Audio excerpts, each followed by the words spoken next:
नमस्कार बच्चों।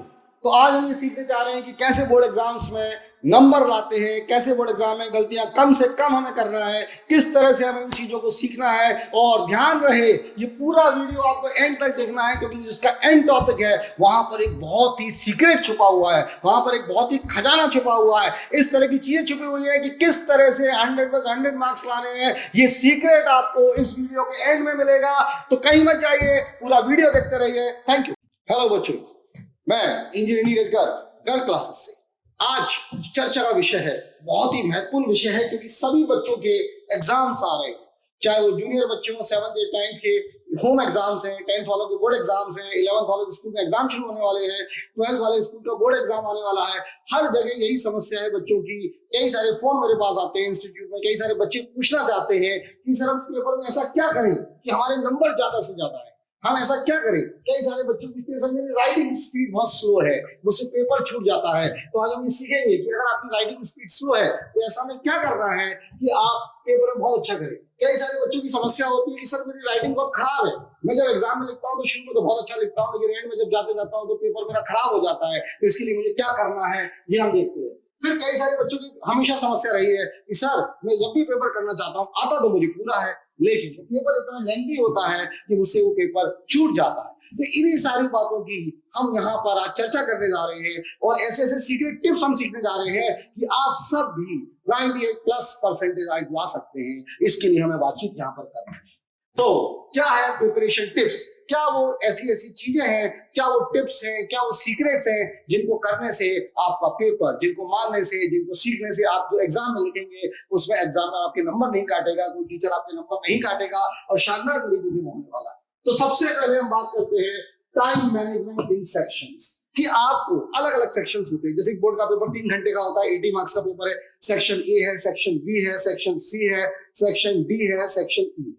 अब जो सेक्शन ए होता है वो न्यूमेरिकल सेक्शन, ऑब्जेक्टिव टाइप का क्वेश्चन होता है, 1 मार्क्स का क्वेश्चन होता है। सेक्शन बी में 2 मार्क्स है, सेक्शन सी में 3 मार्क्स है, सेक्शन 4 में सेक्शन डी में 4 मार्क्स का पेपर है, और सेक्शन मान लीजिए ई है तो 5 मार्क्स का। तो सबसे पहले मेरे को ये कहना है कि इसमें टाइम मैनेजमेंट करें। टाइम मैनेजमेंट कैसे करें? अगर मान लीजिए आपको ऐसा लगता है कि आपको हमेशा से पेपर छूटता चला आ रहा है, तो मैं हमेशा आपसे कहता हूं बच्चों की लास्ट सेक्शन से शुरू करें, सेक्शन ई से शुरू करें। उसके पीछे रीजन ये है कि सेक्शन ई में अगर 5-5 नंबर के आपने 3 क्वेश्चंस कर लिए तो आपके 15 नंबर आ रहे हैं, और मान लो आपके क्वेश्चन छूट गए, सपोज करो 4 क्वेश्चन छूट गए, तो 1 मार्क्स के 4 छूटेंगे। लेकिन आप उल्टा सोचो, सेक्शन ई के 2 ही क्वेश्चन छूट गए आपसे तो 10 मार्क्स चले गए। तो टाइम मैनेजमेंट हमें करना है कि हमेशा लास्ट सेक्शन से शुरू करना है। दूसरा है राइट इन सीक्वेंस। हमेशा से बच्चे, इसमें मैं कहता चला आ रहा हूं कि ऐसी गलती ना करें। बच्चे क्या करते हैं, जैसे फॉर एग्जांपल कोई पेपर आया, बच्चों ने क्या किया साहब, बच्चों ने पहला फर्स्ट नंबर का क्वेश्चन किया, फिर उसने 5th कर दिया, फिर उसने 7th कर दिया, फिर उसने 28 कर दिया, फिर 14 कर दिया। ये सब गलत। ये सब आप क्या कर रहे हैं, टीचर को हैरेसमेंट कर रहे हैं, वो ऐसे पेपर चेक ही नहीं कर पाएगा। तो हमेशा से हमें करना क्या है साहब, कि हमने पहले लिखा, मान लो सेक्शन ई कर रहे हैं, तो सबसे पहले हम लिखेंगे सेक्शन ई, और मान लीजिए 28 नंबर का क्वेश्चन करें तो 28 लिखें, 29 लिखें, फिर 30 लिखें। इस तरह से पेपर को करना है। फिर हम बात करेंगे सेक्शन डी की, फिर हम बात करेंगे सेक्शन सी की। इस तरह से हमें इस क्वेश्चन को यहाँ पर करना है। फिर तीसरी बात आती है draw diagrams and flow charts. जहां हमें डायग्राम की जरूरत है, बेसिकली जब साइंस का पेपर होगा 10th का, वहां पर आपको बायोलॉजी के डायग्राम बनाने पड़ते हैं। बेसिकली जब फिजिक्स का पेपर होगा 12th का, तो वहां कुछ आपको लेंसेज के डायग्राम बनाने हो सकते हैं, पोटेंशियोमीटर के डायग्राम। तो जो भी डायग्राम आप बना रहे हैं उस डायग्राम को सबसे पहले याद रखना है कि हमें पेंसिल से ड्रॉ करना है, शार्प पेंसिल का इस्तेमाल करना है। कुछ बच्चे जल्दी जल्दी हमने देखा कि ब्लू कलर का पेन यूज कर लेते हैं, ब्लैक कलर का पेन यूज कर लेते हैं, गलत है। हमें उसको सिंपली पेंसिल का यूज करना है और प्रॉपर उसकी लेवलिंग करनी है। जैसे फॉर एग्जांपल आपने मान लीजिए डायग्राम बनाया इस टाइप, ये आपने एक लीफ बनाया, यहां पर एक लीफ बनाया, एक लीफ अपन ने यहां बनाया। अब ये लीफ है सामने ऐसे। अब आपने ये डायग्राम जो बनाया है इसकी प्रॉपर लेवलिंग भी आपको करनी है। लेवलिंग कैसे, ऐसे एरो बनाया, या लिखा स्टेम, ये एरो बनाया, या लिखा लीफ। तो इस तरह से प्रॉपर लेवलिंग आपको करनी ही करनी है। नेक्स्ट है, अब जो 4 और 5 मार्क्स के क्वेश्चंस हैं उसमें बच्चों को ये डाउट रहता है कि सर हम कितने पॉइंट्स लें।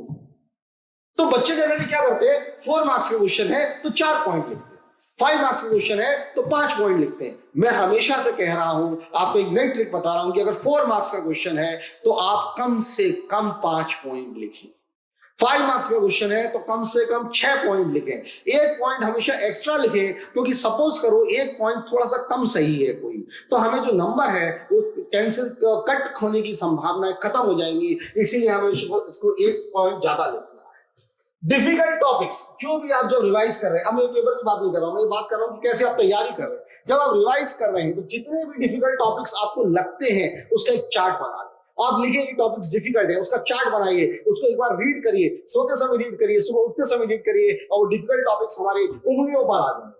एनसीईआरटी के न्यूमेरिकल्स जरूर सॉल्व करें, क्योंकि बच्चों को हमेशा ये रहता है कि कहां से न्यूमेरिकल्स को सॉल्व करना है, तो मैं हमेशा से कहता हूं कि एनसीईआरटी बुक के जो न्यूमेरिकल्स हैं उनको सॉल्व करें। बस एक बात ध्यान रखना है 10th और 12th के बच्चों को कि एनसीईआरटी में जो न्यूमेरिकल्स है वो जो टॉपिक हट गया है, जो सीरियसली टॉपिक डिलीट कर दिया है, वो न्यूमेरिकल्स हमें नहीं करने हैं।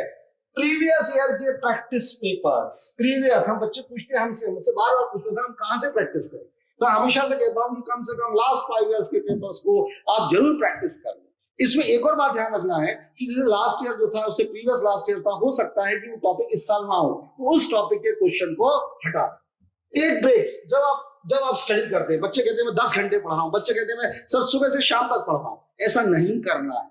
आपको क्या करना है बच्चों, ये आपने 2 घंटे पढ़ा, उसके बाद 15 मिनट का ब्रेक ले लीजिए, उस 15 मिनट में कोई अच्छा गाना सुनिए, उस 15 मिनट में आप अपना कोई अच्छा गेम खेलिए, उस 15 मिनट अपना सेल्फ अलोन करिए, 15 मिनट की नींद ले लीजिए, फिर 15-20 मिनट का ब्रेक लेने के बाद कुछ खाइए, फिर से दोबारा स्टडी करना। कंटिन्यूअस स्टडी नहीं करना है, 2-2 घंटे के अंतर पर ब्रेक लेते हुए हमें स्टडी करना है। और जब आप ऐसा करेंगे तो आप देखेंगे कि एक कॉन्फिडेंस लेवल आपके अंदर आएगा, और जब वो कॉन्फिडेंस लेवल आपके अंदर आएगा तो आप देखेंगे बहुत अच्छा पेपर आप कर पा रहे हैं। Next, secret tips. वो ऐसी कौन सी सीक्रेट टिप्स है, वो ऐसी क्या क्या जासूसी बातें हैं जिसको करके आप पेपर में 100 में से 100 स्कोर कर सकते हैं, 100% स्कोर कर सकते हैं, उसकी चर्चा अपन को यहाँ करनी है। वो क्या सीक्रेट टिप्स है। सबसे इंपॉर्टेंट टिप जो बच्चे पूछते थे, राइटिंग डज नॉट मैटर। अगर आपकी राइटिंग खराब है, अगर आप जल्दी जल्दी लिख रहे हैं, तो आपको चिंता करने की कोई जरूरत नहीं है, क्योंकि एग्जामिनेशन में राइटिंग मैटर नहीं करती है।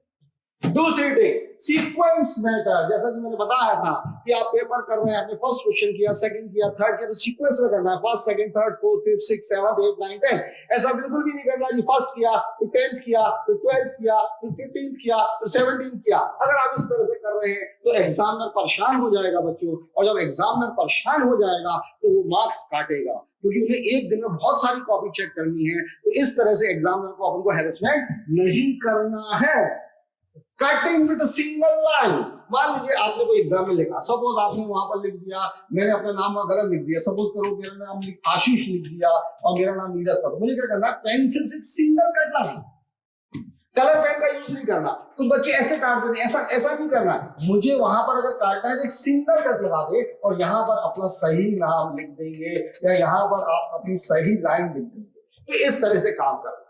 तीसरी बात, तीसरी इंपॉर्टेंट टिप, जब 3 मार्क्स का क्वेश्चन है, 4 मार्क्स का क्वेश्चन है, 5 मार्क्स का क्वेश्चन है, और आपने उसके अंदर पूरा एक पैराग्राफ लिख दिया, अब आपने जब उसे पूरा पैराग्राफ लिख दिया तो इसके जो इंपॉर्टेंट पॉइंट्स हैं उनको पेंसिल से अंडरलाइन करें, पेंसिल से हाईलाइट करें, क्योंकि जब आप उसको इस तरह से हाईलाइट करेंगे तो एग्जामिनर को दिखेगा, वो समझ जाएगा कि ये इंपॉर्टेंट पॉइंट्स है, उसे पूरा पढ़ना नहीं पड़ेगा और आपको मार्क्स मिल जाएंगे। Next important secret thing is underline the keywords.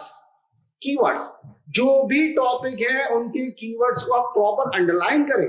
जब आप उन टॉपिक्स को प्रॉपर अंडरलाइन कर रहे होंगे, जैसे आप उन टॉपिक्स को प्रॉपर अंडरलाइन करेंगे, एग्जामिनर को दिखेगा और मार्क्स आपको ज्यादा मिलेंगे। सबसे इंपॉर्टेंट बात, make a box for answer of numericals. मतलब आपने कोई न्यूमेरिकल सॉल्व किया और उसका आंसर आया मान लीजिए 20 न्यूटन, पूरा सॉल्व कर लिया और आपका आंसर आया 20 न्यूटन, तो आप पेंसिल लेंगे, इस 20 न्यूटन पर ऐसे स्क्वायर ब्लॉक बना देंगे। तो जिससे क्या होगा, जब एग्जामिनर उस न्यूमेरिकल को चेक कर रहा है तो फाइनल आंसर देखेगा 20 न्यूटन है और उस पर तुरंत राइट लगा देगा, आपको नंबर देगा 3 नंबर 4 नंबर जितने का, और आगे बढ़ जाएगा। तो आपको नंबर स्कोर करना बड़ा आसान हो जाएगा। Next, make headings.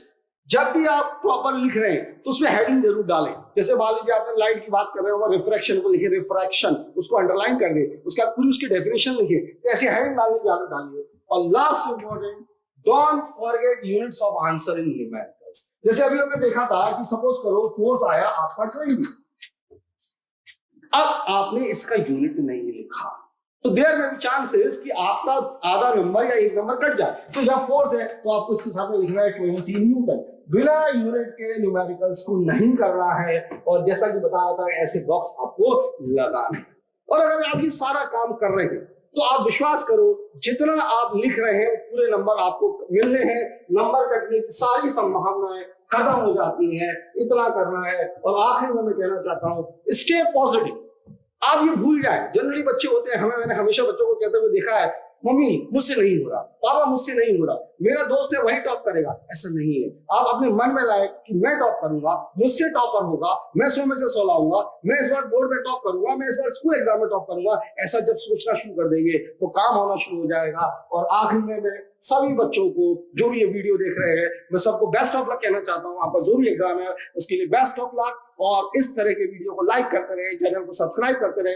आगे भी हम बहुत सारे शानदार इस तरह की वीडियो लाने वाले हैं। Thank you.